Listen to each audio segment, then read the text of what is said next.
အားလုံးပဲမင်္ဂလာပါဂုဏ်ထူးသံစာသင်ခန်းမှာနှုတ်ခွန်းဆက်သလိုက်ပါတယ်ခုနဗီဒီယိုတွေမှာကျွန်တော်တို့က electronic configuration ဆွဲဖို့အလုံး20လုံးပြောပြပြီးသွားပါပြီအခုလက်တွက်အနေနဲ့ဥပမာတော့ပြမှာဖြစ်ပါတယ် electronic configuration ရေးမယ်ဆိုရင်အစဉ်တိုင်း energy နေရာကနေ energy မြင့်ရာမှတ်ထားဖို့လိုပါတယ်ဒါလေးကတော့ 1s 2s 2p 3s 3p 4s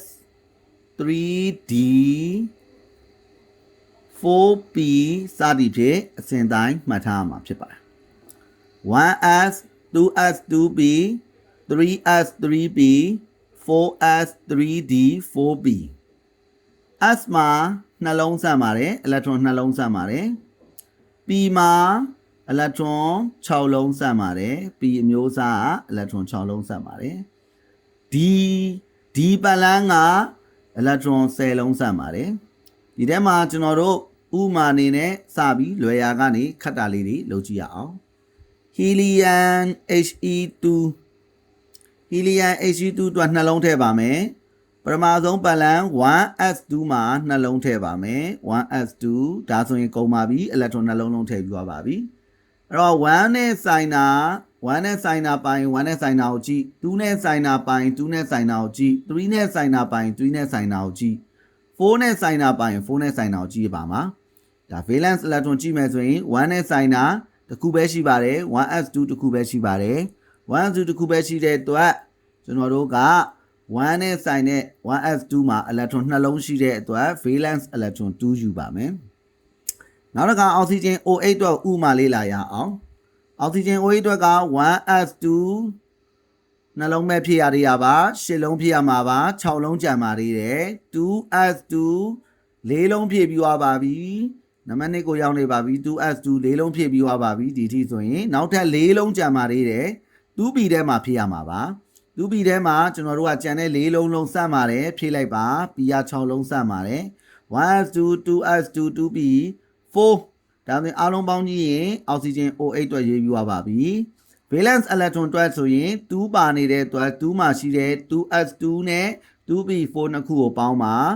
လိုက်တော့6ရပါတယ် valence electron 6ပါ helium he2 အတွက်ကိုလည်းရေးပြပြီးသွားပါပြီ oxygen O8 အတွက်လည်းရေးပြပြီးသွားပါပြီကျွန်တော်နောက်ထပ်ဥမာနေနဲ့ HY နဲ့မေးတဲ့မေးခွန်းလေးရှိပါတယ်မသိကိန်း HY နဲ့တွဲလို့ရေးထားမယ်ဆိုရင်ဒါက magnesium Mg တွဲပါမှန်မှန်ဒါမဲ့အဲ့ဒါကို oxygen နာမည်မတက်ပဲနဲ့ helium အဲ့လိုနာမည်မတက်ပဲနဲ့ H ဆိုပြီးမသိကိန်းသုံးထားပါတယ်မသိကိန်းနေနဲ့ H တွဲလို့ရေးထားပါတယ်ဒါလည်းဘာမှတော့မထူပါဘူး12လုံးဖြည့်ရမှာပါပဲ 1s2 နှလုံးဖြည့်ပြီးသွားပါပြီ 2s2 4လုံးဖြည့်ပြီးသွားပါပြီနောက်ထပ် 2p သူက12လုံးဖြည့်ရမှာဆိုတော့ 1s2 ဆိုတော့4လုံးဖြည့်ရမှာပါ4လုံးဖြည့်ပြီးသွားပါပြီနောက်ထပ်ကျန်တာဘယ်နှလုံးဖြည့်ရမလဲဆိုတော့ကျွန်တော်တို့8လုံးဖြည့်ရမှာမယ်8လုံးလုံး p မှာမစမ်းပါဘူး p မှာစမ်းတာ6လုံးပဲစမ်းပါတယ်အဲကြောင့်6ထည့်လိုက်ပါပြီအဲ့ဒါဆိုရင်ဘယ်နှလုံးရှိသွားလဲဆိုတော့ 1s2 2s2 2p 7ထိဟာ10လုံးပြည့်သွားပါပြီနောက်ထပ်2လုံးထပ်ဖြည့်ဖို့လိုပါသေးတယ်အဲကြောင့်တခြားပတ်လန်းဖြစ်တဲ့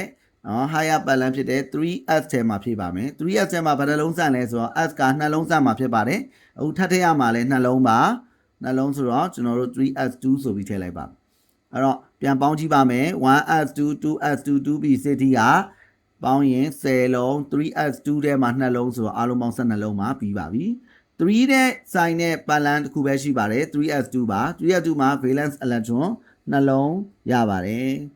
y နဲ့19လို့ပေးမယ်ဆိုပါစို့ y နဲ့19လို့ပေးမယ်ဆိုရင် 1s2 2s2 2p6 ဆိုရင်10လုံးပါ9လုံးထပ်ဖြည့်ရပါမယ် 3s2 လေးထပ်ဖြည့်လိုက်ရင်နောက်ထပ်5လုံးကျန်ပါတယ်နောက်ထပ်5လုံးကို 3p ထဲမှာဖြည့်ပါမယ် 3p က5လုံးဖြည့်လို့စမ်းပါတယ် 3p5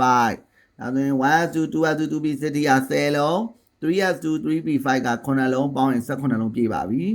အခု valence electron တွက်မယ်ဆိုရင်3နဲ့ဆိုင်တာ2ခုပါတဲ့အတွက် 3s2 က electron 2လုံးရဲ့ 3p5 က electron 2လုံးရဲ့ပေါင်းလိုက်တော့9ရပါတယ် valence electron 9ပါနောက်တစ်ခါကျွန်တော်တို့ဒါ calcium Ca20 လေးအတွက်ကိုဒါ လုပ်ကြည့်အောင်ကယ်လ်ဆီယမ် CA20 ဆိုတော့အလုံး20ထည့်ရမယ်1 2 2s2 2p6 ဆိုရင်ဦးနာတွက်တဲ့အတိုင်းဆိုရင်10လုံးရှိပါတယ် 3s2 3p6 က10လုံးထည့်လိုက်ရင်18လုံးဖြစ်သွားပါပြီထည့်ရမှာအလုံး20ပါဦး18လုံးထည့်ပြီးသွားပြီနောက်ထပ်2လုံးကျန်ပါတယ်အဲ့ဒါကိုတခြားတော့ပတ်လန်း 3p6 ပြီးရင်ဘာလာလဲဆိုတော့တခြားတော့ပတ်လန်း 4s လာပါတယ်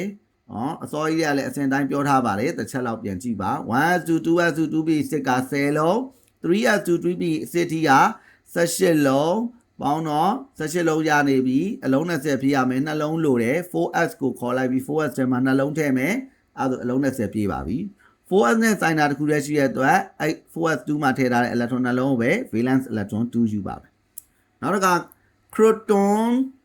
36ဆိုပြီးမေးခွန်းမှာတစ်ခုမှမေးခဲ့ပူပါတယ် proton 36ဒါဆိုဘယ်လိုဖြစ်မလဲဒါလည်းဖြစ်ရမှာ lower level ကနေ higher level ကိုဖြည့်ပါ 1s2 2s2 2p6 ဆိုရင်10လုံးပါ 3s2 3p6 ဆိုရင်18လုံးပါ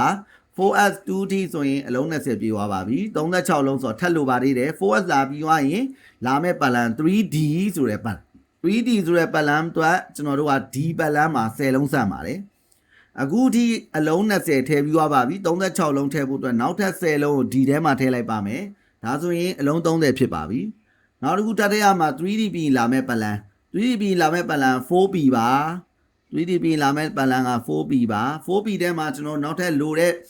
electron 6လုံးထပ်ထည့်လိုက်ပါမယ် p မှာ6လုံးထိစမ်းပါတယ်လိုနေတာကလည်း6လုံးမလို့6လုံးထည့်လိုက်ပါတယ်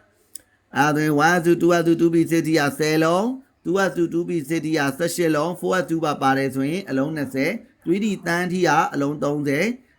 မှာ 4p6 ဆိုတော့36လုံးပြည့်ပါပြီ valence electron တွက်မယ်ဆိုရင်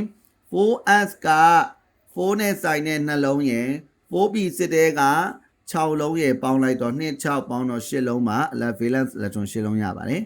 နောက်ထပ်ဗီဒီယိုလေးမှာပြန်လည်ဆုံကြပါမယ်